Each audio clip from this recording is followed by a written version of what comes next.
and welcome. Thank you for coming to Ce2, Charlottesville Entrepreneurs and Espresso. Raise your hand if this is your very first time attending this event. Awesome, well, so glad to have you, welcome. I would love to, for those of you guys the first time, if you want to share with me or Amanda over here, or Sarah, Ariel in the back, how you heard about the event, that would be awesome, because then we'll just do more of that. But a couple of organizations put this event together right here. A lot of acronyms coming your way, hang tight. CBIC, Charlottesville Business Innovation Council, the SBDC, Small Business Development Center, CIC, Community Investment Collaborative, and then we're also sponsored by Watermark Design, the Batten Institute at UVA, and then also very thankful for Code-Based Co-working for hosting this event in person. We're really proud that this event has actually been going on since 2015. This is like 9 years running, approaching 10, started in the iLab over at UVA, ran online through the pandemic, only missed 1 month, probably an obvious one, and been rolling ever since. So the way the event is structured, we always have an early stage company first, which is a company kind of getting off the ground. And what's cool about that segment is they haven't asked for the audience. They actually give you the opportunity to help them solve a barrier to growth. And then after that, we have a seasoned entrepreneur, 15, 20 plus year entrepreneur that shares their crash and learn stories. So just lessons they've learned the hard way on their entrepreneurial journey. And then we have some announcements and things like that. So we'll finish with that. And we'll probably have time for 20 minutes of coffee again on the back end. There is still coffee in the back, I think. If you need any, feel free to get up and grab it. But excited to get started. So I will begin with introducing our early stage company. This is a marketing company, and there's two founders, Hannah Pierce, worked in marketing for about 12 years in that, mainly the healthcare space. She actually grew up in Northern Virginia. She's a double who, which we appreciate. Came back to Charlottesville after a couple of years in DC as sales and marketing manager for an assisted living community, and then spent 7 years in the marketing team here at UVA Health, where after a little bit of a career break doing really cool dreams, came back and started 3 Cheers Marketing along with Erica Gregory. So Erica's background is also 15 years in marketing. Grew up in Western New York, went to a state school, and then got her master's in Indiana, or at Indiana. She did intern with the Indiana Pacers, which is just kind of cool. And then came back to Charlottesville, worked for UVA Health for a while. Then after that, since 2019, ran her own company in consulting and working with just female entrepreneurs in many different capacities, empowering them. And then when these two met, after that, they started this company. So just excited to hear about what they're going on and let you help them grow. So help me welcome Hannah and Erica.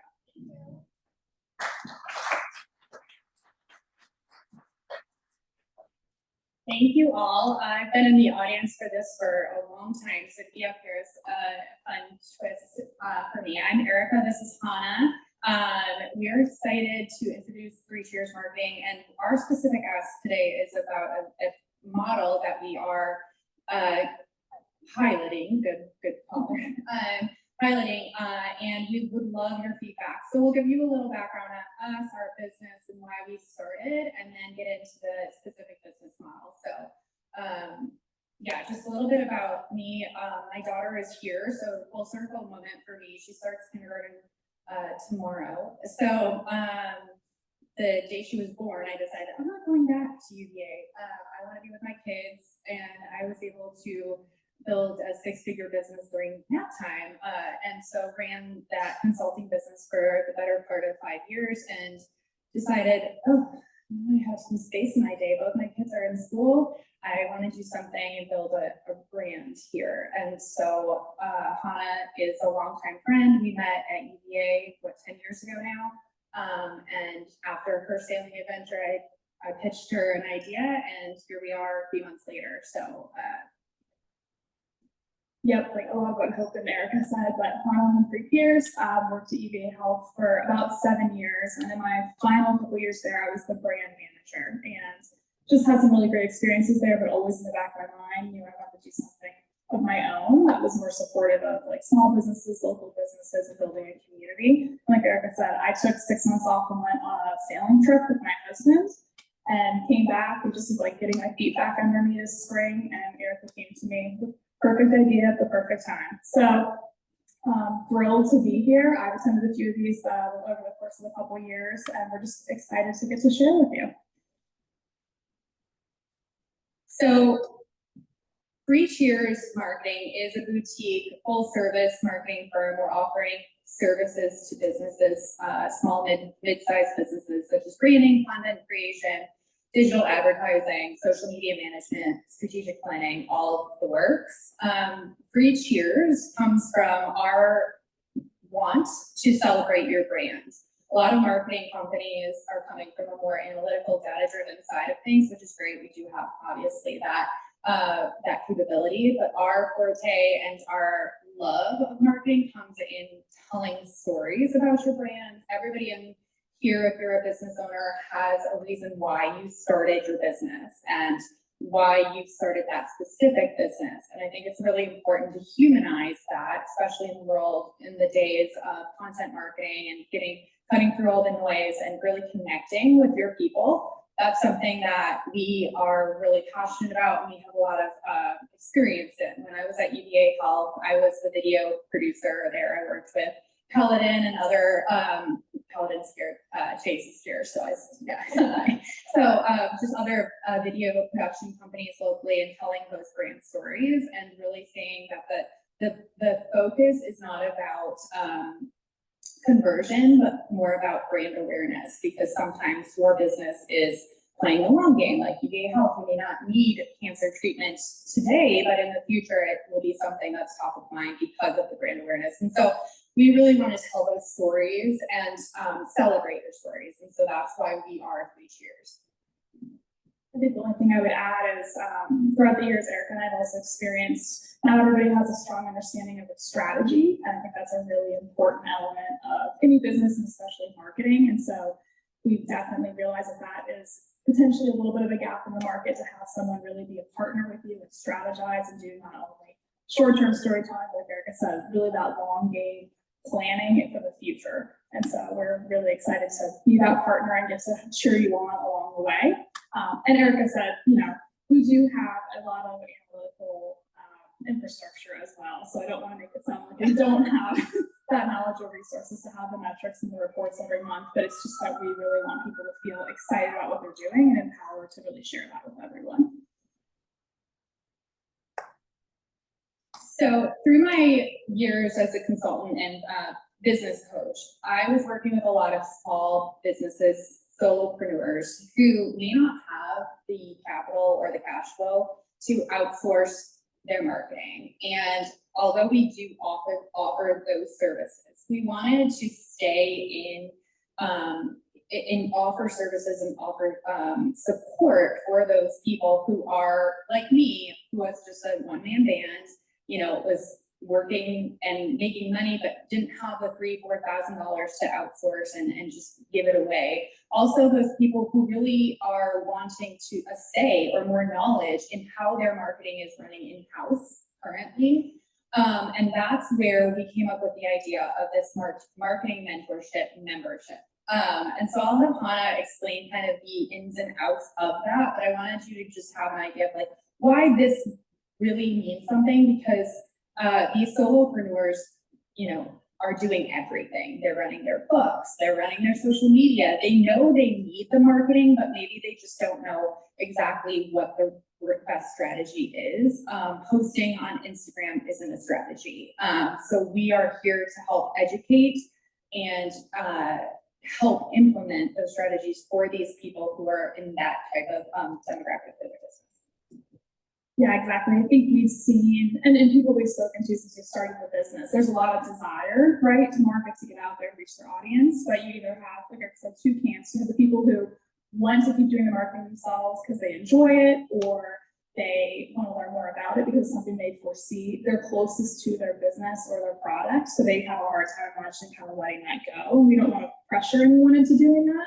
So you have that group who could really benefit from education and just empowerment and support. And then you have the other group who hopefully down the road are in a place to be able to outsource marketing, but right now that just might not be feasible because of financial restrictions or just getting started. And we know that, we know that world as a new business, so we definitely understand. So yeah, so this is where this marketing mentorship idea came from. We are planning on setting it up like a subscription. So basically a small business owner, anyone interested would sign up for, we're thinking 6 months. And this is something that we would love feedback on, but right now it's 6 months because we need people to commit to a certain amount of time for them to get some value from it, and not just come for one training and then leave. But really the setup here is kind of building a cohort. So having a group of people that go through this mentorship program together. It would include one 90-minute training a month on a marketing specific topic. This is digging in a little deeper than just like marketing 101. It's really trying to get into, for example, like branding would be one, talking about what a brand is, the more detailed aspects of like logo design, fonts, like much more than just saying, hey, this is your brand, okay, good luck. How you would implement something like that if you're a new business or you're changing brands. Everything from that to like strategy, content, having a social media plan, like Erica said, posting randomly is not a plan, but having a real strategy and emphasizing like quality over quantity and things along those lines. Being able to share our knowledge, but also encourage, best practices, tips, tricks of the trade, things that people can implement immediately with their businesses and not just start throwing everything at the wall, because that's also hard for people to wrap their heads around. So basically the subscription would include that training every month, a coffee hour like this with other entrepreneurs in their cohort, and then 1 hour probably of office hours with either Erica or myself to kind of work through questions, strategy, Q&A, things like that. So that's the basic of our mentorship program. So going just a little bit deeper, what is this? Training, office hours, and support. Who is it for? Whether you're a solopreneur without a marketing budget, or maybe you're an established business wanting to keep marketing in-house and just want to learn more, this is for you. And why are we offering this? Again, we found that marketing is something that every business needs, but there's very little support. Or on the opposite end, everybody thinks that they know everything about marketing, and maybe you're not seeing the needle move with the strategies you're using. So we want to educate you and give you best practices without paying those full service prices. So our ask is on the next page. So we have a couple of questions. Is this something that's viable for small businesses or startups? So our initial pilot price, we're looking at $175 per month for 6 months. We want that to be $250 once we get through that pilot cohort. Is that a reasonable? It should be less, should be more. And what are some topics you would want us to touch on if you were part of this cohort? And then lastly, Anna mentioned we were thinking 6 months, but is that reasonable, more or less? Thoughts? So open up for any of your Sarah.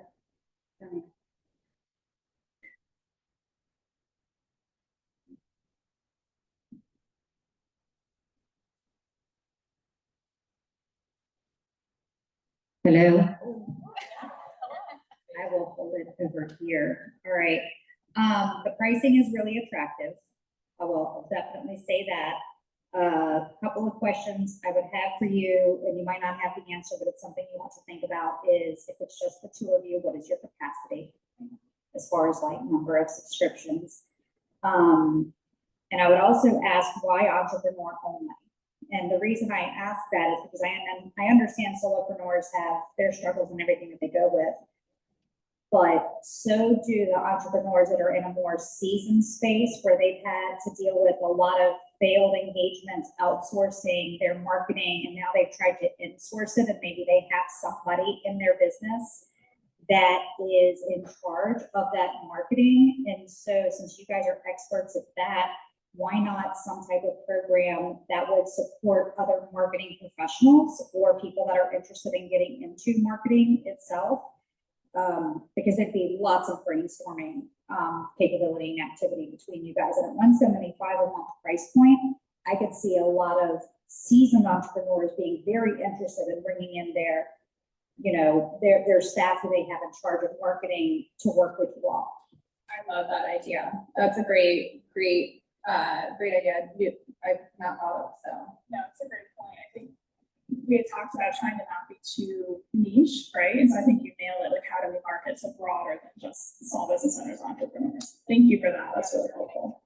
Do you think that, because to your point, it's two of us, we do have people that we work with that we subcontract out who are experts in different areas, so we have support there.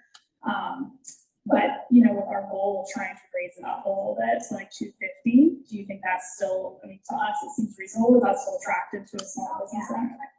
Yeah.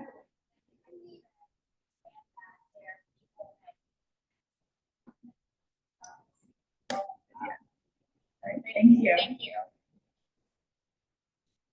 I got a quick question. So is this like a structured program? Is it like a workbook or, you know, something that takes you from one thing to another to another? Because my fear would be that it's just kind of, hey, what's up? And, you know, socializing and getting together sounds interesting, but I'd rather have a goal to get to, and each month or whatever has a specific program that you're trying to. Yeah, that's a really good point. I don't think we've gotten as far as a workbook, but not to say that that's not possible. If that would be something people thought was helpful. We do want it to be structured, so we want it to have, you know, each basically cohort have a syllabus up front of these are all the topics we're addressing each month. This is the schedule. Right now, it would be primarily in person for the training, so the goal would be to film them like this and kind of build out a content library of both the presentations and topics, but also videos of the trainings. So I'm not sure if you feel like that's structured enough, or you can kind of have a more tangible or true something to work through is preferred. Reason I ask, and going off the last, that I might bring somebody else in, and you know, somebody who's younger, who, you know, is more interested and capable, frankly, but not if I don't know that there's a structure, you know. Yeah, I think to your point, I think what my vision for this and Hannah's vision for this is there's a 6 months where it's one-on-one, right? Or 102, I would say, right? Maybe there's like a 102 level, and then, okay, you're great, 6 months, you graduated, now let's get into more nitty-gritty for the next 6 months. I think that would be really fun to kind of have like a program like that. But to your point, each month we'll have a topic. So let's say we're going to focus on Facebook ads. So we'll do a training on that. Our implementation or office hour sessions will be focused on how you can set yourself up in the back end and your best strategies, what spend, all of those things. So each month we'll have a kind of topic where you get to kind of deep dive into it. And I love the idea of a workbook where that, you know, can be supplemental outside of a 90-minute training. There can be more in there. So yeah, that's definitely a great idea. Thank you for that.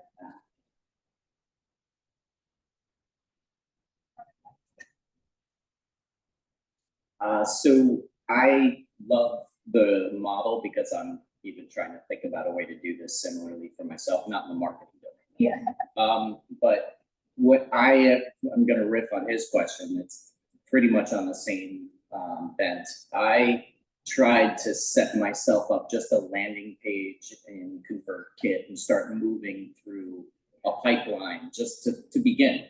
I didn't see anything like that addressed, and it's almost like a quick start. Like I can get on something with training wheels that gets my brain start moving, so that then I'm asking the question, so that then I want to buy that $175 a month for 6 months thing. So I'm curious if there's a smaller content sort of way that you can get somebody rolling, get them almost feeling like they actually accomplished something in the first few, you know, month or two, not sign up for any monthly fees with these outside services. You guys can literally get them started with that landing page. Suddenly they're getting emails. You didn't even interact with them yet, and now they're trying to build the whole process that accelerates their growth. That's a really, really interesting point. I like that. I think that tech or even the user-friendly tech is such a barrier for a lot of small business owners. So to get people set up in like ConvertKit, like your point, or even to set up a business Instagram and connect it to Facebook, it's like sometimes that will just like close everybody down to that. So I like that. Thank you for that idea.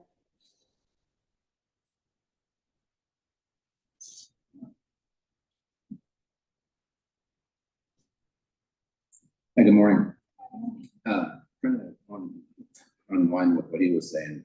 I'm in the same boat, you know, I gotta get going and, I like to learn, but I don't have the time to do all the learning on everything.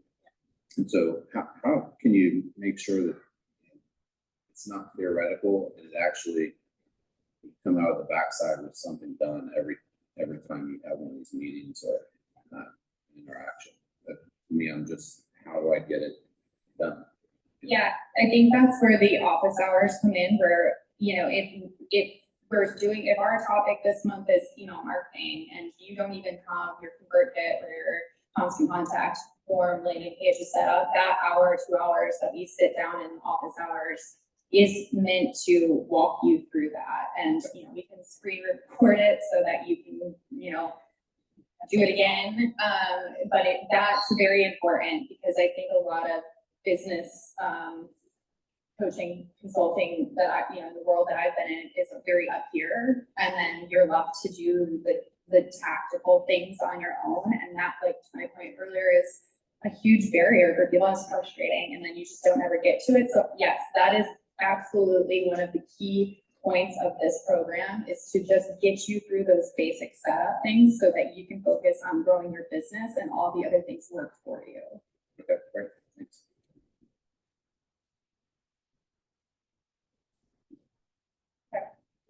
Okay, perfect. So as I hear you talking, I wonder if you've considered using a diagnostic questionnaire as a way to source leads. So I think the opportunity is, if you have a good diagnostic questionnaire that can expose people's gaps and needs that you need, and then map them onto your value prop, you can say, here are your marketing needs that you can accomplish over 6 months. Here's our value prop for how you'll do that. And you create a vision for, at the end of 6 months, you will have solved these 5 things that through the diagnostic you have said are problems for you. Thank you. Yeah, kind of the last one. So one of the biggest values of cohort courses from my experience is the cohort itself. Yeah. Right? And so I know you're saying you're not trying to niche down too much, but by not being a little bit more specific about who's going to be a part of it, you're going to lose out on potential customers. Would be very attractive. And that's linked to your first point about spending. If you're going to tell me that I'm going to meet with other solopreneurs who are roughly in my same kind of range that are like basically impossible for me to reach normally, then, that's actually way more attractive than $125. Okay. Right? Like Yeah. That's cool. But if it's going to be like, hey, super entry level, like get your intern in, like the person who just, from high school who does Instagram, is like that kind of course, then yeah, okay, like $125 is much more reasonable. Right? So the more you can target it to say like, this is what this cohort will be, the more you can play with the pricing to just check. Otherwise, you might get a lot of dissatisfied customers turning early. Yeah. Okay. Different point. And so just a follow-up are you specifically talking about people niching into an industry or more of like where people are in business, or can you just? You should describe your ideal participant clearly. And then that will help people say, like, am I right for this? Because there's a lot of cohorts, and especially if it's going to be online, there's a lot of offering. Like, I can take masterclass for $10 a month. Yeah. I can, do Facebook's training on whatever for free. I can do ConvertKit's training for free. I can follow some other guy on social media who promises to make me a guru in 10 hours for only $75, right? So it's like, how are you different? Like the cohort is absolutely a differentiating factor, but then it's like, who is in the cohort? Yeah. Like, are these peers? And if they're peers, that's very valid. Okay. Thank you. Awesome. And I don't need that because I'm loud. Just totally with that, I have a friend that started a winery who's asking me questions about what social media manager auto posting software to use. Yeah. I'm a woodworker that's looking to increase my LTV to CFC. If you're in the same cohort, I'm out. Okay. Is that Yes. Yep. Your price, like everything's great so long as the people in the cohort with you are at the same level of what I do. Okay. Great. Thank you for the feedback. I would love to keep going. You guys did a great job. Can you put your contact information, or else we'll have it back at the end? And they're gonna be in the back till 10. Oh, yeah. We'll be around. So definitely come see them, contact them with questions, ideas. You guys are great with giving ideas here, so thank you so much. And we'll also have, we have a slide with the contact information at the end as well, with their email addresses. So I we'll put this appreciate back on. all of your feedback. Yes, thank you so Thank you much. so much.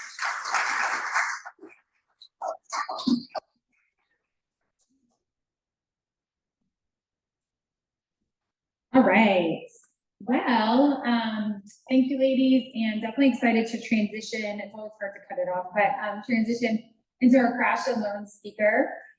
Really excited to have Marty Weiner here. Just a little bit of background on him. He grew up in Texas, went to Harvey Mudd College for computer science, and then UT Austin, got his master's in computer and wireless engineering.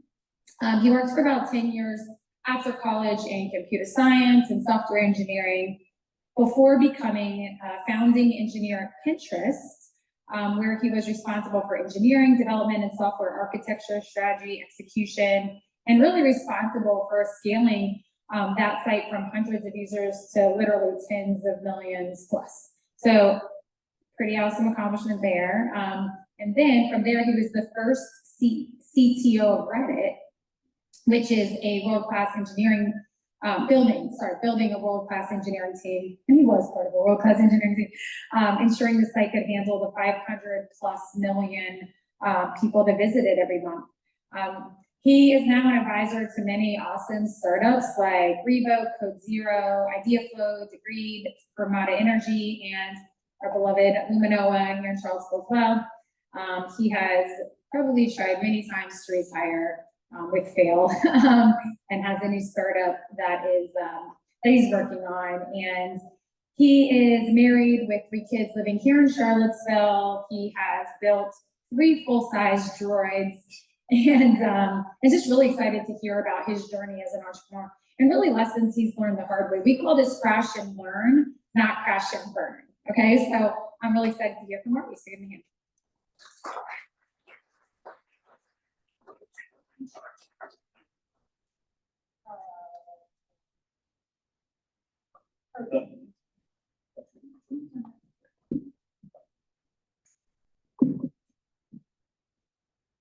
Hello, good morning. Got my notes on here, I'm not, texting while I'm talking to you. Check my Instagram. I'm Marty Weiner. I've got a lot of great hair from startups. I love the idea of the crash and learn. It's like, Hope was talking to me about, finding people who made mistakes. And like, I've made the most mistakes, so perfect. And I continue to make them. So I'm not just somebody who likes to talk about my past mistakes. I like to continue to make mistakes. So I can, keep getting more gray hair. So what I debated how I would do this, and I thought maybe a good way to go about it is I'll tell you kind of the story of how I got Pinterest, how I got that up and going with the rest of the team, and then something about Reddit. And I'll go back with a whole bunch of little lessons and kind of weave them into the fabric of that. And I think let's keep this flowing. So ask any questions, and we'll jump into them. And I have about 25 minutes. We'll get this fast. So I was a super nerd, computer science, everything. I always wanted to make my own company. So 2007, 2008, the iPhone came out, and that was really exciting because now you can make mobile apps and they would distribute them, and you just didn't have that before. Because before then, remember, you had to go to like Best Buy to buy software. And so, they even make software was a packaging thing, right? You had a little box and CD-ROM and inventory and all that other stuff. And now you just ship it. And so all this, it really opened up a whole new world of startups. And so I made, I don't know, 10, 15 startups that all failed at different stages. One around ads, one around search, several dev tools, all sorts of things. I made pitch decks, I made all this stuff. And then I met the Pinterest guys while I was working. I don't like sleep. It's so boring. You go unconscious. Sorry, I didn't say that around the kindergartner, but you go to unconscious for 8 hours a day. What a waste of time. So I would build these at night. And I met the Pinterest guys at Craigslist. Then Solomon reminds me that I met them in Starbucks and I got a hot chocolate. It just didn't look good, but okay. They were making this little thing before Pinterest called Toad. And this is right when the iPhone came out. So think about a world where you could make apps. There was almost no support for them. You couldn't actually talk about the apps you were making. Like you couldn't even ask a question online for the terms that Apple had. So there was no community out there to ask anything. It's crazy. I don't know why they do that. But we made an app called Toad. It was sort of like Wish, only not low quality. Sorry if anybody's from Wish, but anyway, you know, we would sell apps on, sell clothes online, or anything, but it was like JCPenney's and that sort of thing. But just to give you a little sense of the time, JCPenney's and others didn't offer any APIs for what they had. And so we went to talk to them, and they said, why would we share our data with you? It sounds so ludicrous today, but this is only 2008. They didn't understand the value of having other markets to sell their stuff. And I know brands don't necessarily like to have that out there, but we could not get the data. So we wrote scrapers and all that stuff. But the other challenge was we didn't have internet everywhere yet. You know, like now it's everywhere you go, except for on my farm. But you know, at the time it was the Edge network. So we had this other challenge: how do we get a catalog of images down to the iPhone? And we did this awful thing that, you know, we were trying to do anything. You would download the app, and then for 3 minutes, it would download the catalog. It was just a goofy experience. And you couldn't do it in the background because it's the early iPhone days. And so we were ahead of our time, meaning we failed. So 6 months later, Ben and Paul, who were the founders of Pinterest, came back to me and said, hey, we're building this thing, we're calling it Pinterest. Would you like to join? And I had 2 small children, a steady job. Yeah, I'll join. This is like one of my last chances. And, you know, before the mortgage gets too big and the kids get too big and all that stuff. So I was like, one last hurrah. And I joined in 2011, in January, or December of 2010, somewhere around there. And a few months later, the thing just kind of took off. And people would ask, you know, what was the secret? What did you guys do? What was your strategy? There was no strategy. We made a site that was actually originally intended to be a bookmarking site. I don't know if you remember like Delicious and some of these others, but people didn't use it like that. They used it for product. So we did what I call a soft pivot. We didn't really change any code. We just were like, never mind, we're a product company. And so we just went where the people were using it and sort of changed our marketing and branding for that. But honestly, I don't think we changed many lines of code. Not initially. I mean, obviously, as the company grew, we would have a big focus on that. But then the company just started taking off. My big learnings in that time were, you know, in the early days, there's no strategy, there's no none of that. You don't need a strategy. The site needs to get back up. So I didn't sleep for a year and a half because it was growing about 10% weekly. And so when you do that, there's no planning ahead. There's only 3 of us. You just try to hold this ship that's, you know, pulling you along and try to not die. And so I pulled an all-nighter every week or so. I had my small kids pull the fix-it bag with me all the time. The weirdest place I was brought Pinterest back up was on a paddle boat with my 3-year-old crawling all over me. And at one point, a bird attacked me because I got too close to their nest. But I got the site back up that day. Pulled a lot of all-nighters, a lot of stress. If anybody's in that boat, come talk to me. I can help you through it. And that was because when you're going 10% week over week, everything breaks in new and novel ways. You cannot push load in an effective way to even test next week. I mean, you don't have time to build load, but surprisingly, load is a really hard problem. Building effective load is difficult from a scalability challenge. Just pushing a lot of load, you wouldn't think, right? I just didn't make load, but it's already hard. And then also pushing load that mimics reality is really hard. In fact, I tried building this at Reddit again when I had a large team, and I think it needs its own dedicated team. I mean, well, people probably have a lot of opinions about this, but Twitter, X, went down when Trump got on it, and Elon Musk claimed he threw load at it. It's a really hard problem unless you have a really good team throwing load at it. He claimed it was a DDoS attack. I kind of doubt that. So my thinking is either, you know, just they didn't throw effective load at it, or they didn't load test for that. But it's a hard problem. So anyway, Pinterest grew, and this my next learning there for myself was that you know, in the early days it was just get the site back up. That's not it. There's no strategy there. You just get the site up. When the company gets big enough that you now have, you know, hundreds of people, hundreds of millions in funding and revenue coming in, suddenly there's this problem of, well, what do we choose next? Because you want to choose the right thing, right? So you go from, now there's only one thing to do, it's get the site back up, to there's an infinite number of things to choose, and there's a lot of bad ones. And so now I was an engineer. Now suddenly I have to scale. I had to go back, as my dad said, we're always freshmen. I'm like, oh, I'd like to be not a freshman sometime in my life, but I realized that wasn't sufficient. I didn't know what strategy was. Try to keep the curse words down. I've got dad mode on. I didn't know what that was, so I started with Wikipedia, Wikipedia strategy, I remember that, and I got addicted to it, so I went down that rabbit hole, but I had to have my kind of return to being a freshman moment within Pinterest to be, I'm not scaling with this company. This company is growing faster than I am. And so I got knocked on my butt, started to pick myself back up, worked it to the point where I then had an opportunity, Reddit at the time, it's 2015, was kind of sinking in flames. And I don't know why, I've got like that moth mentality, I go toward the light. So I went toward the fire.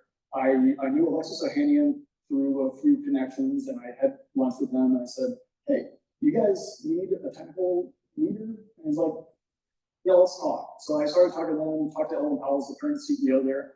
And then I got word that Steve was thinking of leaving his startup, and I met him, and I was like, so what's going on there? And so he was ready, he was being moved by the board of Reddit to return. And he and I met, and we just had the same vision.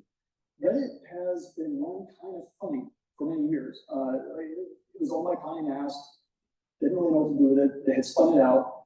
And so all we wanted to do was to run it like a normal Silicon Valley company. Fast moving, break things, right, all that stuff, hire a good team. And so we sort of had a common vision there. So we joined. We had no executive, well, okay, we had one really fantastic GC and somebody with revenue, but we had almost no HR department and none of the other functions, no marketing. I mean, really, it was an executive team of 4 now, CEO, CTO. And we were Steve Wood was the 4th CEO in 3 years. So the team was just kind of, I'd say dumpster fire burnout was probably the right way to describe it. Just a real big struggle. And how do you convince, hey, this CEO, we're kind of like, oh, yet another, right? So who are these people? So we sort of sat down from what I'd call kind of first principles and started to rebuild the company from the beginning. So when I say first principles, I look to psychology. So the 2 most useful things I've ever learned and studied hard is child psychology. Engineers hate when I say that, but child psychology is the most useful thing because it teaches you, we're all little emotional children with thin layers of veneer around us to make us look like adults.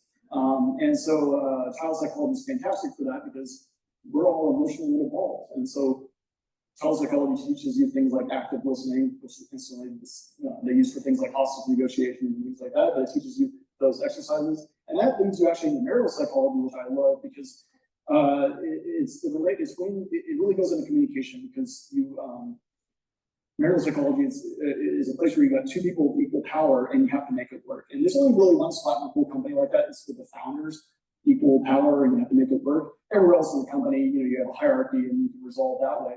I mean, still, you would like to treat it as a democracy if you can, but it's not actually democracy. So learning marital psychology was hugely powerful because it teaches you to understand emotions, active listening, all that stuff. So one of my biggest learnings was to dive deep into that.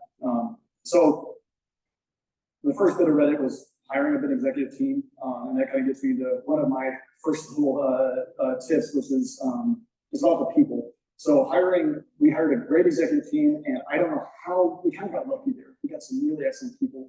Our head of people, phenomenal. And the funny thing is when she joined, I saw her heads down for the first 6 weeks. I was like, whatever she's doing, we want to do it. She was just super busy with all sorts of things. I mean, we didn't have any HR for a while, which presents a lot of weird problems both for the company, but also for the culture. And so by hiring a great executive team, we had people on each one of the kind of major portions of the company working their problem. And every day there's a catastrophe, maybe 5 dumpster fires. And so each of those had to be put out and then planned for the next day. And slowly we got there. And we got there by hiring A players. There's a phrase I like to say, A players hire A players, B players hire C players. And so if you get the A, you try to keep the bar high. If you start to let that bar slip because you're desperate, it will slip into the ground really fast. So we tried to keep that bar high the whole time. The people who were already there, most were excellent. This gets me to the next thing, fire fast. Every time you fire, you wish you had done it 3 months earlier. And I know you're dreading that one little conversation you got to have. It's uncomfortable, but boy, once you get rid of that person, the next morning the birds are a little chirpier, the air smells better. And so I've coached a lot of people who are on the fence. So like, this is just not working. You're a startup. You don't have time to deal with this, right? One way I looked at that, by the way, is I asked a lot of founders, how much emotional and clock time are you spending with this one individual? And when you start to realize, yeah, I'm spending 60%, you're like, I'm not. It's time to let it go. And yeah, I love to help. I've recovered a number of people, and they became excellent. But many times it just doesn't work. It's time to let them go. You just don't have time for it. And that brings me to another. I'll use the word jerks. Every company over 20 has at least one. I don't know what it is. And I've done the math for people. So when they're like, oh, he's a jerk, but he's the one person leading said project, and the board is waiting on me to get that product out, you know, and so you're panicking. What do? Do I let him go and have to go tell the board the product is, delayed, or do I get rid of them, or do I keep them and keep the team unhappy? And so I did the math for them. I said, well, this one company, how much is the rest of your team working compared to what they would be? And if it's like 80%, I had one brain engineer come up to me and said, I to be honest, I just don't like working here, so I'm not with this guy. So when he's here, I'm 9 to 5. Otherwise, I pump, and I'll go all night. And so you can do the math. How many people times 80% plus one jerk, maybe 120%. But I found the jerks actually preach a good game. And so when you actually go and look at it, they're probably actually 50%. But you can do the math and say, if they're gone, my productivity comes up. It also just makes a more fun environment. Also makes a more inclusive environment. I found those jerks just, not everybody plays well with jerks. Some companies, Amazon was famous for being, again, I'll have to temper my language a little bit, but one person told me the way it is at Amazon is the feedback is blunt. I love the good blunt feedback, but it's blunt to the point of being like, you messed this up, and here's why you're awful. But that can be respectful. That's understanding what the culture is, but not everybody understands that, and that's not okay for everybody. And so that immediately cuts off a large swath of people because they're just not comfortable with that. And so that makes a non-inclusive environment. It's very hard to hire into an inclusive environment and build a diverse workforce, which is 0.75. When I joined Reddit,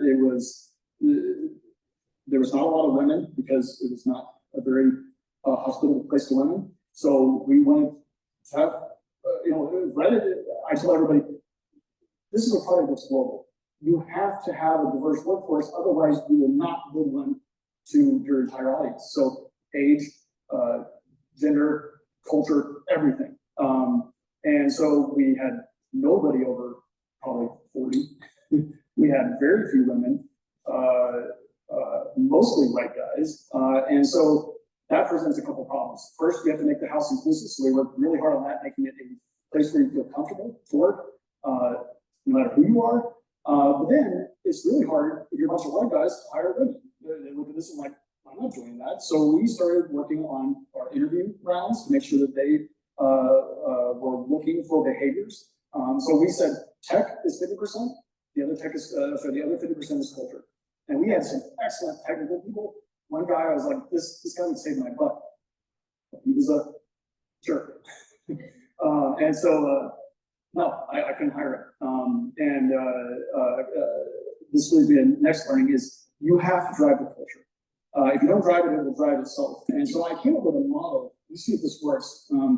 Speaking of fun startups, I find that if somebody were to solve getting projectors to work, they'd be a billionaire overnight. But let's see if I can walk out here. Yeah, so I'll tell you what this is. At Pinterest, I got really excited about culture. Everybody was into the buzzword at the time, the Netflix culture thing came out, and everybody was wanting to talk about culture. But I realized that when you ask people about culture, they were fuzzy about it, right? And so I wanted to science-ify it, engineerify it, and then what I call engineering. I wanted to engineer the team, engineer the processing to build a great team. And I started, one of the things I looked at to really grade a team is I looked at Maslow's, right? Maslow's, everybody probably knows this, but on the bottom, it's really a study in how do successful people, what do successful people have? And it's correlation a little bit, but it does kind of make sense, right? Physiological, if you're not able to eat, how can you achieve these higher things? And what I found is you can, it's just traumatic. A lot of people for safety, like, if you lost a parent when you're young or almost been killed or something, it doesn't mean you can't achieve things at all. It just means your trauma sometimes carries with you and it causes problems. And self-actualization, this is, you can achieve what you want to achieve. And I made the company version. Your mission is really that, right? It's what you ultimately want to achieve. Physiological is not usually a problem for companies, unless you're in a war-torn area, but safety is obviously a big problem. Sexual harassment problems, not having enough, money in the bank, so people get a little nervous, do I have a job tomorrow? I think another one is just good management, managers who communicate effectively so that you can, I had one engineer, he used to be scared every day of getting fired. And I was like, dude, you're awesome, first of all. The second, let me show you what the process of firing is so that you know what the train looks like, right? And I think that relaxed me a little bit. But, how does that affect him, right? If he's worried about being fired every day, how's that bubble up? This middle layer was the area I got really excited about because, this mission, there's safety on the bottom, and those are extremely important. And you've got to get to safety as fast as you can. But in the middle, what are these areas? And this is where I think it's fuzzy, and so I went with grade companies. I came up with a four, this is a model I keep evolving. I'm trying to find out, how mutually exclusive, collectively exhaustive this is, but I grade companies on what does trust look like? Trust is my favorite topic. And trust is, from a human, psychological standpoint, most fascinating subject that exists for me right now. Respect, key, as I was saying, this comes down to an inclusive environment and building one where people feel almost bumps into safety a little bit. Motivation, another interesting area. One thing when I came to Reddit, not only was there a lot of problems to deal with, but people were just kind of flat, right? So motivation was gone. And there's this, Daniel Pink wrote that motivation is a combination of autonomy, mastery, and purpose. And I sort of use those three little things to grade the company and to figure out where I needed to push. And what was interesting about Reddit is when I first got there, me as a manager, my belief is that it's very important to have timelines and goals. And a lot of engineers, think of themselves as creative, like, don't give me deadlines, you'll run into this. No, deadlines are crucial. And the reason is, a company, especially like, around an IPO company, say it's 2,000 people and you have all these teams, they are all interconnected, right? Product A depends on infrastructure, depends on ops, depends on legal, depends, and there's all circular dependencies in there, right? Whether or not you're trying to have them, they exist. So how do you, with all those dependencies, how do you ever get anything done? And the trick to me, what I love to do is, yes, you have the dependencies and you want them, but trust will make those dependencies not feel like dependencies. And so, for instance, if you know that infrastructure says, I will deliver, this team will deliver, you this email service, and it'll take 3 weeks, and you know that if they say 3 weeks, they mean 3 weeks, and the quality is good, there's no dependency there. You go on to the other things, and you say, okay, check that off, reduce cognitive load, reduce any trouble. It also leads into a funny other thing, if there's a team that says we'll deliver in 3 weeks and they don't, what do? We start calling them jerks, right? We sort of make these funny assumptions about who they are and their character. Like, someone cuts you off on the road, and you're not going to curse words, right? And you say, that's stupid, we assume that their intelligence is low, we just start to go off. So if you have trust, because things come in on time and good quality, people are happier. So you don't have the dependencies, people are happier. So I look to trust, I look to how teams operate. I start implementing, good systems for understanding what's going to be delivered and at what time, and I get the engineers moving on that. And so for motivation at Reddit, this funny thing is there weren't any goals. And I was worried because engineers sometimes don't like goals, and they were all burnt out. I was like, how do I bring in goals? And as I talked to the engineers, I realized they wanted them. What they had was, I said autonomy, mastery, and purpose. They had too much autonomy. And they were upset because, I'm working on this and that engineer's going that direction. Everybody's growing in a different direction. And so they wanted that. And I was really happy to hear that because I could start layering on OKRs and helping them teach them about OKRs and how to build good and effective ones. And so that started down the road of the right level of autonomy and purpose. And then mastery usually is pretty easy. Hey guys, we're Reddit, let's build the coolest thing on earth. Not a problem. Every day, you want to get them excited about what they're building every day. And competence, of course, is important. If you're building a rocket ship and you have a whole bunch of consumer web guys like I hire, you'd have a problem. And so I use this all the time to grade companies, and I hope that's one area that when I got to Reddit, I use it to kind of grade them. I love to test the model with more people and see if I'm missing anything or if there's a way to hone this in, but I've been using that for a couple of years and it works pretty well. So Reddit was coming along, it took me about a year, 2 years before the dumpster fires were a little lower. But in that time, we hired probably 10x the team, and by focusing on culture, we were able to hire in a certain direction of culture, and then get competently where we needed. We were missing a whole bunch of sectors. I didn't have an ads team really. I mean, I sort of did, but I didn't have, it was not, I mean, this company had 400 million people coming per month, and I had 24 engineers. So my first OKR, looking at culture is key, right? And happy people is key. I made the first OKR about burnout, because people were burning out. And it wasn't a rigorous OKR, but it was one that would sort of get people in the idea of thinking about OKRs. Next learning, by the way, is if you don't know what OKR to set, what key result or what KPI, whatever you want to call it, just set one. And what you'll do next week is realize how dumb that one is, and you'll start to hone it. And I've got a whole talk on that if anybody is in that stage of wanting to look at OKRs. I've got an entire section of the talk just on how to make good OKRs.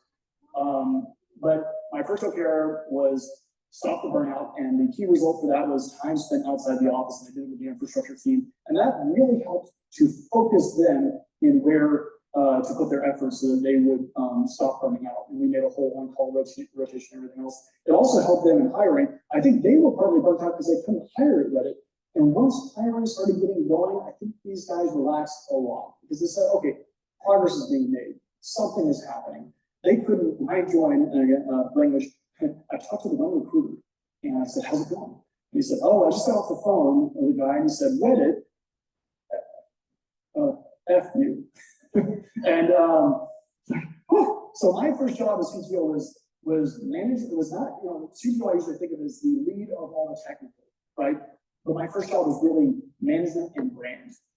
I never thought I'd be a brand guy. I'm not a brand guy still, but I can talk engineering and I can start to shape engineering. And so we just had to start to tell the world what engineering was, and also what Reddit was, so that people would come and join us. And so we started kind of from a negative brand when I joined.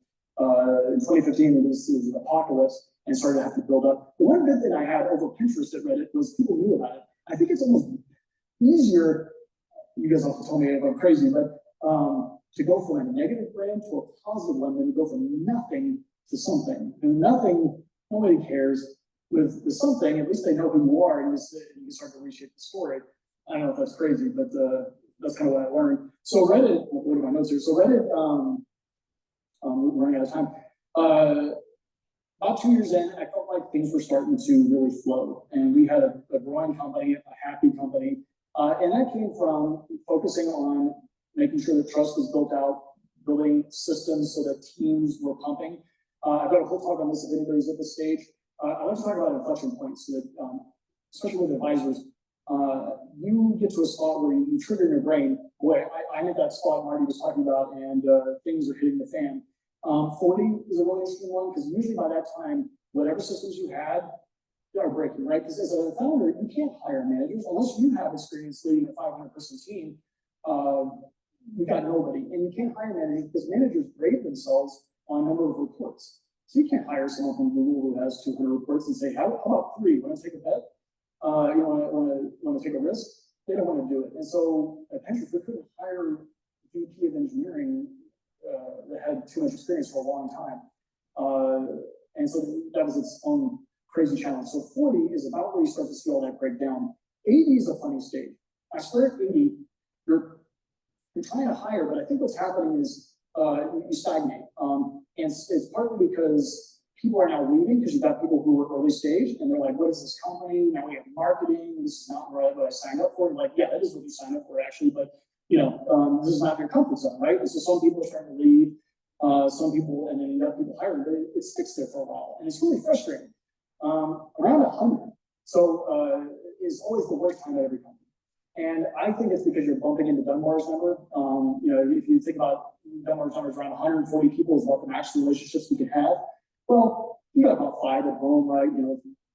Spouse and kids or whatever, and then you got your close friends, your grandma, whatever it is. That's, we're kind of like 10. And then you got some friends, but friends are hard to keep up with when you got kids.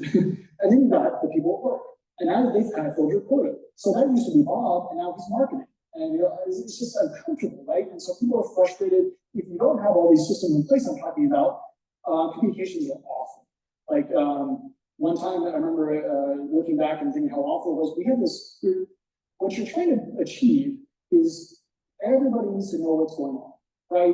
So infrastructure needs to know that this team is gonna ship something, because when they ship it, infrastructure is gonna be crushed. Well, this team's gonna have to tell infrastructure. Now infrastructure's upset, and they're coming to me. And so so you try to build these systems so everybody can see everything, but what you end up building is a mess. And so now there's too much, and so people don't read the report. And you say, why didn't you read the giant email that's 10 pages long that I just sent out that says this guy's gonna ship? No, well, it's 'cause it's 10 pages long, and I've got a million things to do. So building systems for effective communication is ultra key to get you past that 100. And if anybody in here is getting that stage, can talk to me. I've got a whole talk on that I drill in. It's actually part of a book I'm trying to write. I'm at one chapter per decade. So in about 200 years, the book will come out. So just wait, it'll come out on Amazon and theater near you. And so, but I do have a talk on that, and so we can talk about kind of going through that 100 stage.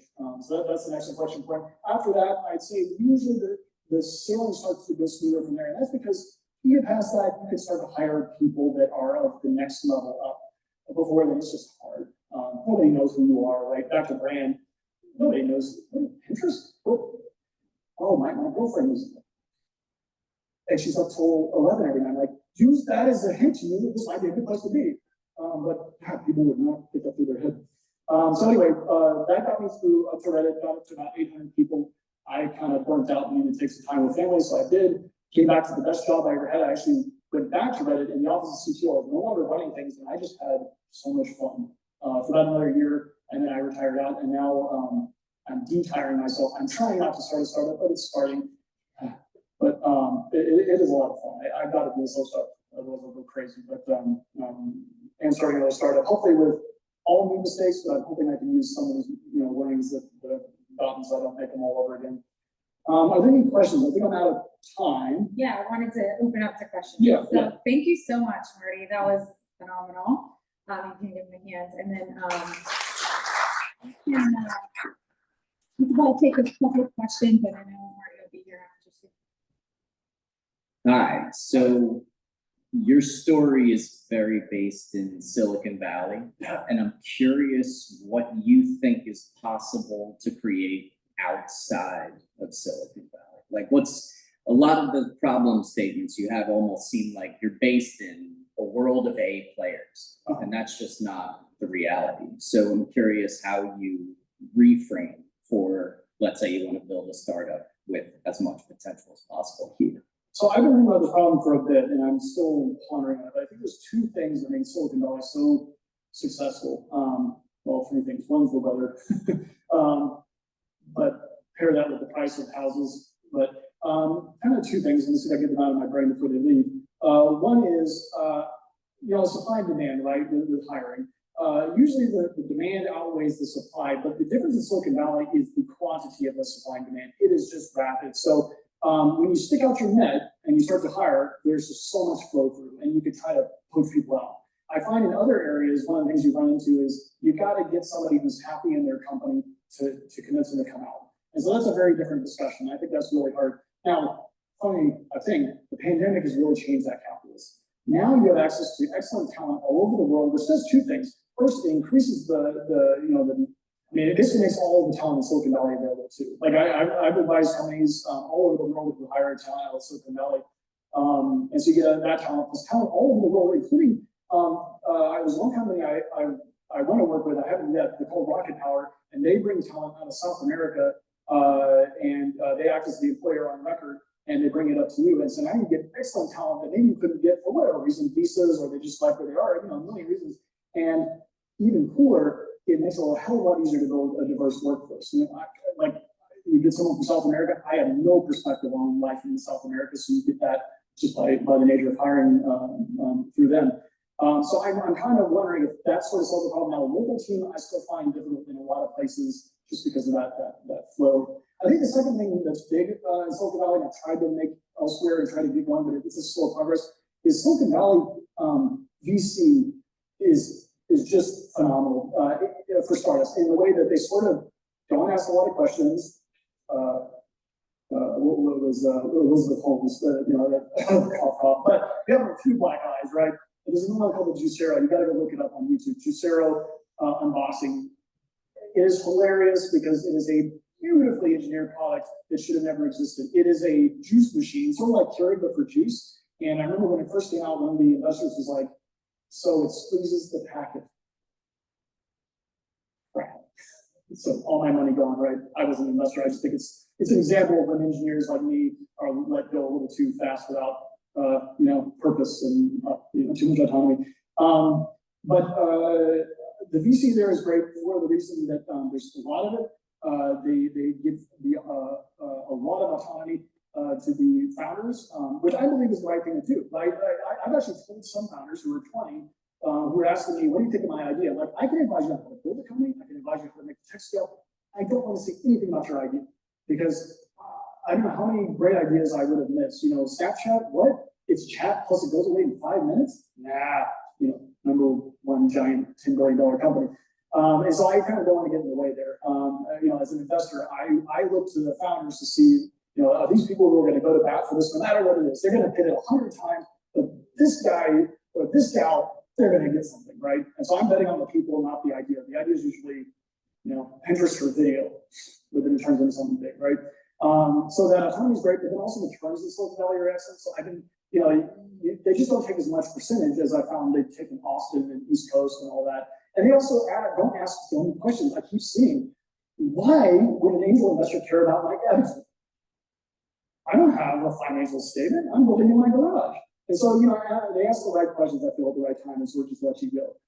And so I would love to replicate that elsewhere. It's just a slog. It's a slow process. Now, one cool thing is, again, back to COVID in a funny way, has really made that venture capital more available. So actually, with this company I'm building right now, we're getting capital from all over the world. And I think the old Silicon Valley thing of get capital here and move out, I think that's gone. And so I think it's actually made it far more democratized and available. So I think that allows us to make great startups here and not worry about all these problems that used to exist. It's just hard to make a local team. I like to make local teams. So I don't have a solution for that yet. I've been trying to make solutions. Even startups I've started and then stopped. But trying to solve the problem of how to make remote work feel more local. Awesome, thank you, Marty. Another question? We could probably do like one or two more, honestly. So I'm curious about the tension between an idea for a business and then everything, all the psychology and all the organization, because you spoke a lot about the former, but not about the first, so organizing a team, the psychology of the problem of my father worked for Gillette for a long time, and he said, I just sell razors, but he wouldn't say anything else about the product. He would say everything about his team, how hard it is. So what is it, the product or the mentality that wants to solve problems? Did you go find Reddit because your personality wanted that problem to solve, or was Reddit such a great idea that you decided you're going to evolve into solving it? So there's a couple of things that I've learned along the way. One is I joined Reddit because it's the right culture fit for me. I love to build stuff and break things. Building a pacemaker is fun for its own reasons, but you got to have a very different culture and mentality. So you got to have people for the right culture is key. So you have to, back to brand, you got to define that brand so people know what they're getting into and you attract the right people and fewer false positives and all that. Sorry, what was the first part of that question?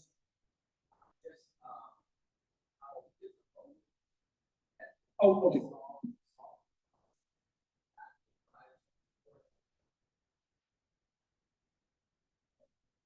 Yeah, I think it's both, right? I think back to what motivates people. I love the autonomy, mastery, and purpose, and so I think for me, I wanted to solve really big and exciting problems. And whenever you're the biggest group doing anything, so Reddit, one of the biggest things they've been for a long time is the biggest. You'll have discussions with 20,000 people. You just don't get that on Facebook. Usually it's 10 or 20 or something. I mean, you get some, but the whole focus on Reddit is those. So it makes a whole class of really interesting problems that have to be solved that nobody in the world has solved. That's what keeps me up at night, not happy, I mean, sometimes happy, but often stressed out. But then I also love building a world-class team, and I thought, Reddit, I'll have to rebuild it, but I love when we get to this point where not only do you have a team that is happy and pumping, but when they get to a point where they're engineering how to engineer, then you see this just magical thing happen, and that really gets me going, is building a really great team. I'll tell you the thing I don't like is office politics. It's it's not fun, and I think it's key also when you're building a team to discuss those kinds of things. So one thing I learned at Pinterest, and I took with me to Reddit, is the importance of teaching good, healthy communications and what bad looks like and what good looks like. And what bad looks like is talking about Bob behind his back. What that ends up doing is spreads cancerous discussions around, and spreads discontent, and having these open discussions with the person in a timely way, not over text. By the way, that's another whole talk I have anyways in this problem. I talk to engineers about one communication going back and forth, or maybe even just one idea you have, and all the layers of this weird meat thing we have up here that has to walk through just to get, and then it's got to go across the airways, and we got, how are we holding our body, or, like this, Amy Cuddy kind of stuff. And then it's got to go across the airways, and it's got to do that all in reverse. And so teaching them how communication works is key. Us engineers are not taught this stuff in school. We're taught how to code.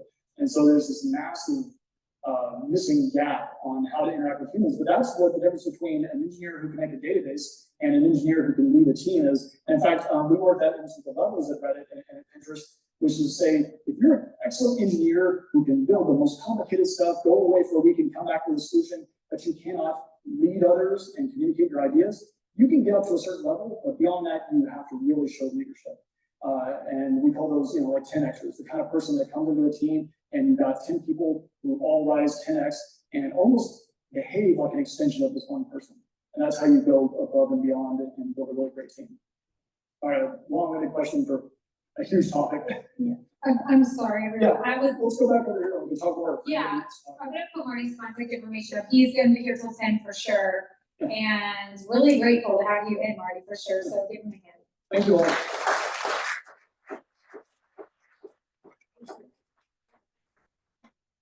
All right, so we are gonna finish with some announcements, and then, like I said, these guys will be socializing all over in the back end. So let's have a couple of organizations come up real quick. You wanna go first? SBDC? CIC? We'll start with CIC. So what we're doing now is they're gonna have announcements of events, or if you're hiring, and I'm gonna give you guys the chance to share the same if you have events or if you're hiring. So if you wanna come first. Hello, everyone. I'm Sarah Gibbons. I'm the operations coordinator for CIC, or Community Investment Collaborative. We help underserved folks in our community access resources and financing to start their small businesses. And currently, CIC is looking for financial coaches for our F&P program. Successful candidates will have a strong background in financing and record keeping, as well as bookkeeping. You're welcome to contact me. My info will be up there. I'll have cards. I'll be up at the back after this. And it is a compensated opportunity. So if you're interested, please feel free to reach out and I'll get you connected. Also wanted to share that August is Black Business Month. So if you are looking for new, exciting Black-owned businesses to support this month, you can visit the CIC website. And we have a variety of entrepreneurs listed there. So you can kind of see what everybody's doing and go from there. So thank you so much. Hi, Ariel.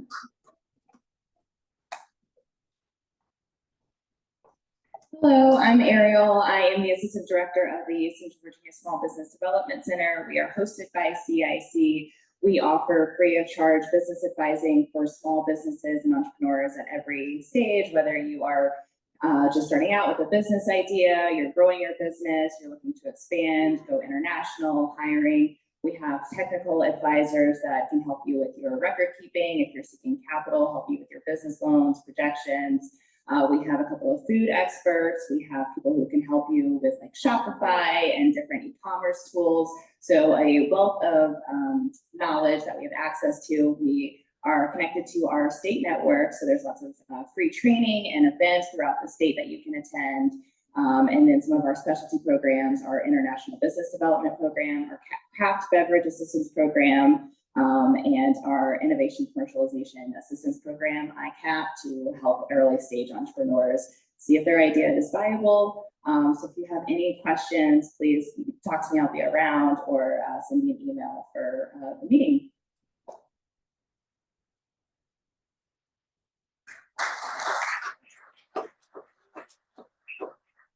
Hi, I'm Amanda. I'm the chair of the Events and Marketing and Communications Committee at the Charlottesville Business Innovation Council. And what CBIC really does is convene and reconvene the tech ecosystem, create opportunities for folks to network and connect with each other, connect with talent, connect with co-founders. We have all kinds of anecdotal stories about that. And I actually have to hop on a call right after this, so make sure you write down my email if you do want to connect afterwards, or find me on LinkedIn, or talk to Hope, who is also on the board of CBIC. But I wanted to just at least put in a plug for this event, which is recurring every third Tuesday. It's free to attend. We also have an event every second Tuesday in the evening called Tech on Tap, which is over at Chickadee by the Glass Building, which is also free to attend. You can find them on our CBIC website or on Eventbrite and register just like you did today. Hope to see you there. And right here in this space that you're currently in, we have a film showing coming up at the end of the month, hosted by Ascending Angels, called Show Her the Money. And it's all about women investing. And that'll be Monday, September 30th at 5 p.m. right here. The tickets are free, but there may be limited seating, so I'd recommend finding that event via the CBIC website or on our Eventbrite and signing up. And I'll hand it off to Hope. And just, she might have said this, but the CBIC newsletter, cbilinnovation.org, is a great newsletter that really highlights events from all of these organizations. So it only comes out once a week, so I highly recommend that. And then you won't forget about this either. But so you have the opportunity to share if your company is hiring, or if there's any events kind of similar to what you heard about you'd like the room to know about, and you can just stand up and project. Go ahead. So we have a free event this Friday at the CIC building in the training room called WTF is Marketing and Why Your Business Needs It. It's free. We have an Eventbrite, so get your tickets. You can email us for that. We're going to be talking about branding, social media, content creation, all the things. It's also a really good networking event. So just email us and we'll get you that link. And Friday at what time? 9:30. Friday 9:30. And that's the Commonwealth Citizens Building right down there. Anybody else? Go ahead.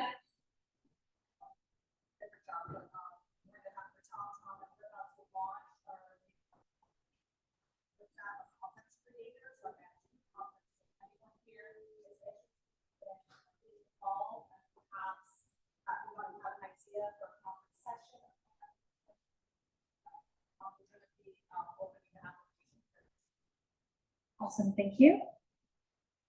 Anybody else? Okay, I have a couple jobs I can throw out there. If you are, except for my mind went blank just now,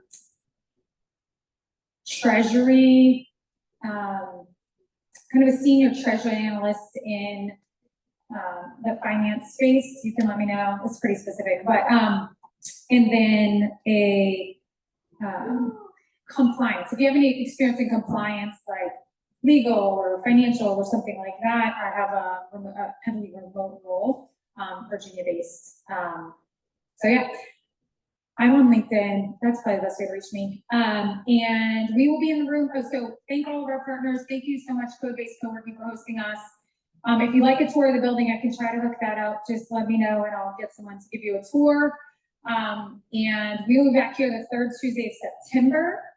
Bring your friends, and we have this space till about 10 or so. So have a great rest of August. Thank you.